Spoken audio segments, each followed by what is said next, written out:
Баршаңызға қайырлы күн. Бүгін сіздермен бірге осындай тез әрі оңай дайындалатын, қуырылатын картошканың рецептісімен бөлісетін боламын. Менімен бірге соңына дейін болып, каналыма тіркелмеген болсаңыз тіркеліп, лайк басып, пікір қалдырып қоюды ұмытпаңыздар.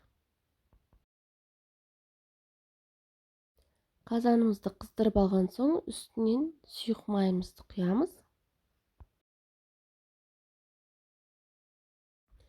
Үстінен туралған тауық еттерін салатын боламыз.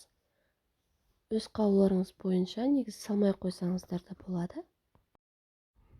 Одан соң туралған сәбізіміз бен пиязымызды салып, тағы да жақсылап қуырып аламыз. Құрамына қажет заттардың барлығын төменге описание бөліміне қалдыратын боламын. Сол жерден қарасаңыздар болады.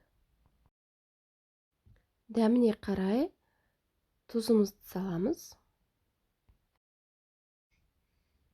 Содан соң соус жасайтын боламыз. Ол үшін бізге жарты стақан сумен томат пастасы қажет болады. Содан соң соны қазанымызға құятын боламыз. Одан басқа артық су қосудың қажеті жоқ. Енді қазанымыз қайнағанша күтетін боламыз.